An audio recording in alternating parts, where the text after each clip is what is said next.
빌립보서 4장 11절, 12절, 13절입니다. 11절 내가 궁핍함으로 말하는 것이 아니니라. 어떠한 형편에든지 나는 자족하기를 배웠노니 나는 비천에 처할 줄도 알고 풍부에 처할 줄도 알고 모든 일 곧 배부름과 배고픔과 풍부와 궁핍에도 처할 줄 아는 일체의 비결을 배웠노라. 내게 능력 주시는 자 안에서 내가 모든 것을 할 수 있느니라. 아멘.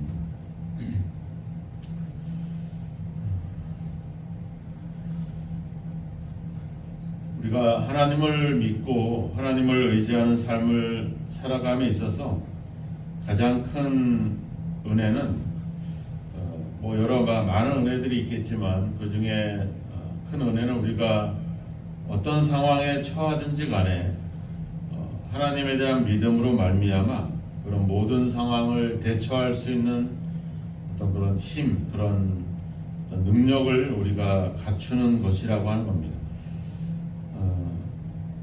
믿음이라고 하는 것은 결국은 이제 어떤 하나님과의 관계에서 그분에 대한 신뢰를 갖는 거죠.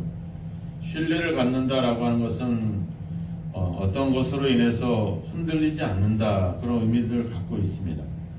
또 신뢰라고 하는 것은 어떤 상황에 따라 흔들리는 것이 아니라 어떤 바로 서로에 대한 약속, 그리고 그 약속에 대한 그런 믿음으로 말미암아 서로를 굳건하게 또 의지하고 신뢰하는 그런 관계들을 이야기하는 거죠.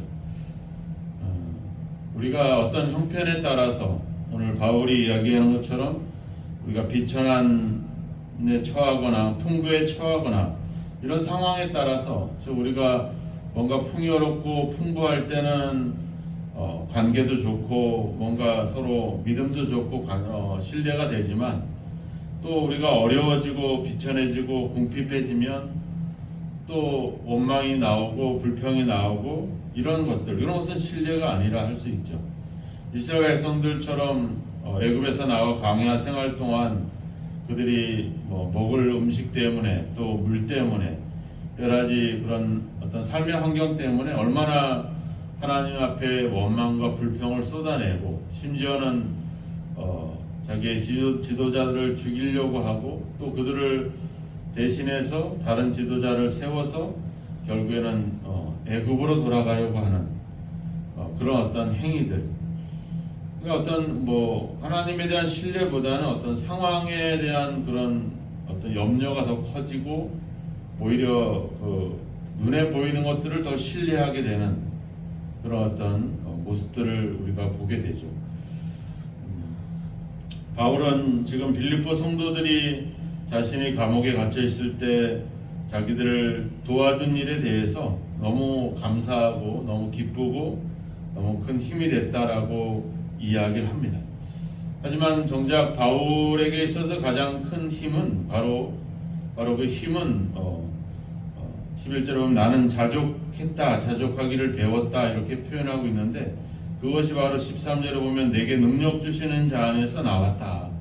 이미 나는 예수 그리스도 안에서 어떠한 상황에 처하든지 간에 만족하고 자족할 수 있는 그런 어떤 능력을 가지고 있다. 그분이 바로 그분으로 인해서 나는 그런 삶을 살아가고 있다. 이렇게 고백을 하고 있습니다. 비록 빌립보 교회 성도들이 바울을 돕기 위해서 선교헌금을 보냈지만 그것이 극히 작은 것이다 이런 의미가 아니라 그것 또한 바울의 사역에 큰 격려가 되고 힘이 됐죠.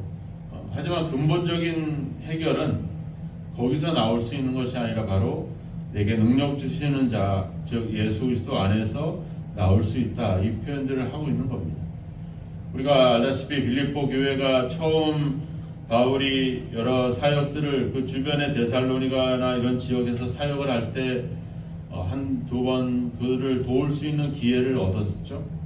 근데 교회의 상황이나 또 그런 여러 가지 어려운 상황으로 인해서 지속적으로 바울을 돕기는 어려웠습니다.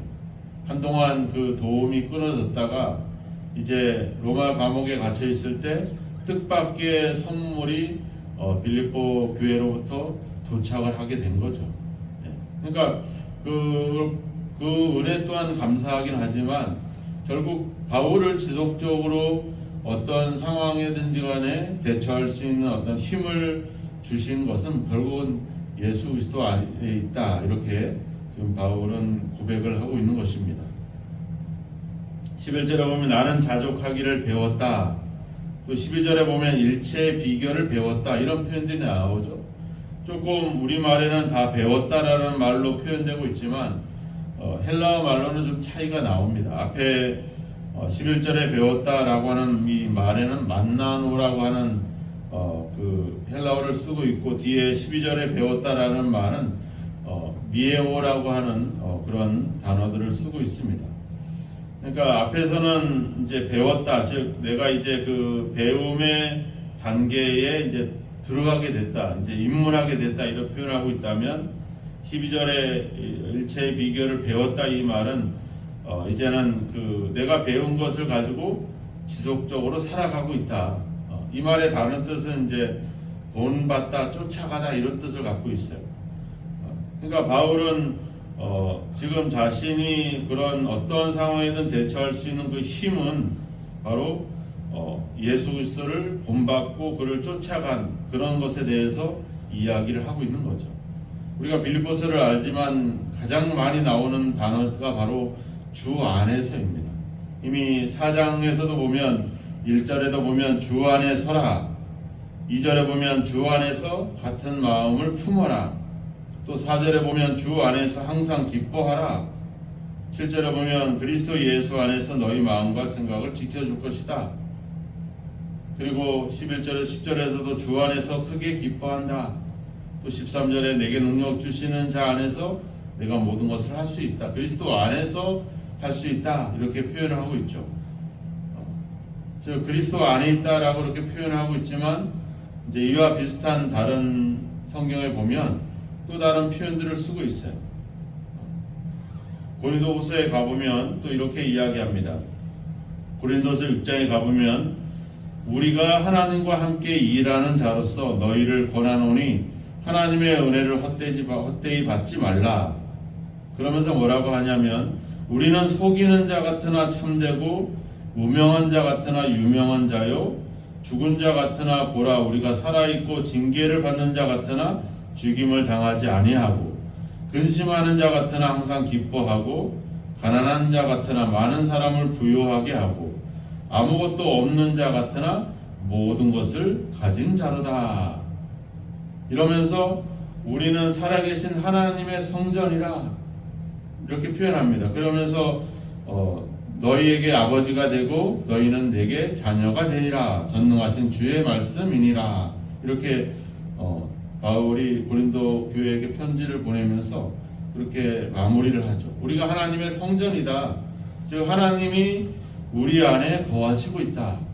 하나님이 내 안에, 우리 안에 나와 함께 거하시고 있기 때문에 그렇다고 한다면 내가 뭐 풍부에 처하거나 비천에 처하거나 이런 상황이 문제가 아니라 결국은 하나님이 나와 함께 계시느냐 안 계시느냐, 내 안에 하나님이 나를 성전으로 삼고 나와 함께 계시느냐 안 계시느냐, 이것이 바울에게 가장 중요한 초점이라고 하는 것입니다. 교회가 자기를 돕고 안 돕고 이런 문제가 아니라, 또 자기가 어떤 형편에 처하는 것이 문제가 아니라 바로 내가 그리스도 안에 있다라고 한다면 여기서 내가 모든 것을 할 수 있다, 뭐 무슨 기적을 행하고 이런 것이 아니라 그런 뭐 여러 상황에 대처할 수 있는 어떤 그런 능력이 있다, 이런 표현들을 쓰고 있는 거죠. 그래서 디모데전서 6장에 가보면 디모데에게도 그러죠. 자족하는 마음이 있으면 경건에 큰 이익이다, 이렇게 이야기합니다. 우리가 아무것도 가지고 온 것이 없을 만큼 또 아무것도 가지고 갈 것이 없다. 그러니까 먹을 것과 입을 것이 있은즉 족한 줄로 알 것이다, 이렇게 얘기합니다. 예수님이 제자들을 파송할 때도 두 버릇도 입지 마라, 이렇게 가지고 가지 마라, 이렇게 얘기하죠. 가방도 또 전대 돈도 가지고 가지 마라. 왜? 하나님이 함께 하는데, 하나님이 우리를 성전으로 삼고 우리와 함께 계시는데 우리가 부족한 게 뭐가 있고 우리가 어려울 게 뭐가 있냐 하는 거죠. 그때마다 하나님이 우리를 도우신다는 것. 광야에서 우리가 하나님이 전적으로 보여주셨잖아요. 모든 먹을 것을 만나라고 하는 것을 통해서 날마다 하나님께서 날마다 그들에게 일용할 양식을 제공했고, 외출하기를 통해서 고기를 먹게 했고, 반석에서 물이 나와서 그들로 하여금 마시게 했습니다. 하나님이 다 우리의 필요를 다 채워주셨죠. 우리가 그 땅을 일굴 때도 그러잖아요. 6년 동안 땅을 경작하고 7년이 되는 해에 땅을 쉬게 해라. 오늘날 같으면 큰일 나죠. 1년을 늘 하루하루 벌어서 생활하는 생활 속에서 1년이라는 세월을 땅을 쉬게 한다? 이게 결코 쉬운 일이 아니죠. 우리가 6년을 일하고 1년을 쉰다? 이게 불가능하죠. 근데 하나님은 그러잖아. 내가 6년째 되는 해에 3년 쓰기에 족하도록 내가 은혜를 주겠다. 하나님이 다 우리를 책임져 주겠다는 거죠. 요한복음 15장에서 얘기하자면 너희가 내 안에 거하고 내 말이 너희 안에 거하면 무엇인지 원하는 대로 구하라. 그래야면 내가 주시리라. 포도나무니까 우리는 그냥 가지 그 포도나무에 붙어 있으면 된다는 거죠. 그럼 절로 과실을 맺혀지는 거죠. 중요한 건 우리가 예수 그리스도 안에 있느냐, 우리가 하나님의 성전인 우리 안에 하나님이 거하시냐, 이것이 우리에게 가장 중요한 문제죠. 바울에게는 바로 그 주님이 있기 때문에, 자신이 주님 안에 삶을 살고 있기 때문에 결코 부족함이 없다는 거죠. 어떤 상황이든 만족할 수 있는 그런 능력을 갖추게 되었고, 그런 어떤 가운데 있기 때문에 나는 결코 부족함이 없다, 이렇게 이야기를 하는 것입니다. 그래서 어떻게 보면은 이러한 어떤 교회의 도움과 이런 어떤 사람들의 어떤 도움과 역할들도 소중하겠지만, 정작 우리에게 가장 큰 우리의 어떤 삶의 비결은 바로 그리스도에게 비롯된다는 점을 사도 바울은 다시 한번 우리에게 이야기합니다. 그리고 19절에 가보면 나오죠. 나의 하나님이 그리스도 예수 안에서 영광 가운데 그 풍성한 대로 너희 모든 쓸 것을 채우시리라. 어떻게 보면 자기의 어떤 삶의 비결을 지금 빌립보 성도들에게도 이야기하는 것이죠. 너희들도 그리스도 안에 있으면 하나님이 모든 것을 채워주실 것이다, 이렇게 권면을 합니다. 우리가 뭔가 필요한 것을 하나님이 채워줘서가 아니라 그저 우리가 그리스도 안에 있다는 것, 하나님이 나와 함께하고 있다는 것, 그것이 우리에게 가장 큰 은혜고 가장 큰 선물이고 그것이 가장 큰 능력이 되어야 된다라고 하는 것입니다. 오늘도 우리가 어떤 상황에 처하는 것이 중요하지 않습니다. 우리가 어떤 도움을 받고 있느냐가 중요하지 않고 오직 그리스도와 내가 함께하고 있는가, 내가 하나님의 성전으로서 하나님이 내 안에 거하고 있다는 사실을 내가 믿고 의지하고 있는가, 이런 것들이 우리에게 가장 중요한 것입니다. 오늘도 걱정이나 염려나 여러 가지 주변 상황에 흔들리지 마시고 오직 하나님의 약속과 또 그분이 함께 하시는 이 사실로 모든 상황에 대처해 갈 수 있는 그런 능력을 갖추어가는 그런 삶이 있기를 축복합니다. 오늘도 우리가 그리스도 안에 있기 때문에 우리가 모든 것을 대처할 수 있는 능력을 갖출 수 있게 된 사실을 기억하시고, 상황보다는 하나님을 더 의지하시고 우리의 문제보다도 우리와 함께 하시는 하나님을 더 의지해 가시는 귀한 삶이 있어지기를 주님의 이름으로 축원합니다. 기도하겠습니다. 하나님 아버지,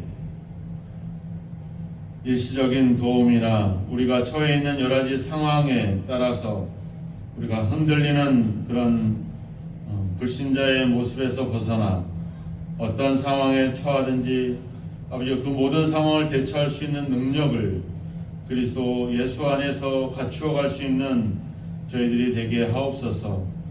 우리가 그러한 능력을 갖춤이 아니라 바로 그리스도 안에 있기 때문에, 주님께서 우리와 함께 하고 있기 때문에 우리에게 그러한 능력과 힘이 나오는 줄로 믿습니다. 오늘도 우리 어떤 상황이든 흔들리거나 요동하거나 아버지 넘어지지 않게 하시고 우리와 함께 하시는 하나님에 대한 믿음과 신뢰를 통해서 더욱더 아버지 견고하게 굳건하게 살아가는 저희들의 삶이 되게 하옵소서. 어떤 형편에 처하든지 만족하며 감사하며 기뻐할 수 있는 믿음의 삶을 살아가게 하여 주옵소서. 오늘도 세상의 허탄한 이야기와 우리 주변의 여러 가지 상황으로 인해서 흔들리지 않게 하시고 오직 아버지 우리와 함께 하시는 하나님에 대한 믿음과 신뢰로 또 우리가 하나님이 거하시는 우리가 하나님의 성전임을 기억하여 우리의 삶에 늘 함께 하시고 관여하시고 이끌어 주시는 하나님을 신뢰하면서 아버지 믿음으로 담대하게 살아가는 저희들이 될 수 있도록 주여 인도하여 주옵소서. 하나님께서 우리의 모든 필요를 아시고 우리의 모든 필요를 또 우리의 쓸 것을 채우시는 그 약속에 의지해서 늘 하나님에 대한 믿음으로 말미암아 어떤 형편에 처하든지 흔들리지 않고 아버지 감사하며 만족하며 기뻐하며 살아가도록 우리를 도와주시고 우리를 이끌어 주시옵소서. 예수님의 이름으로 기도하옵나이다. 아멘.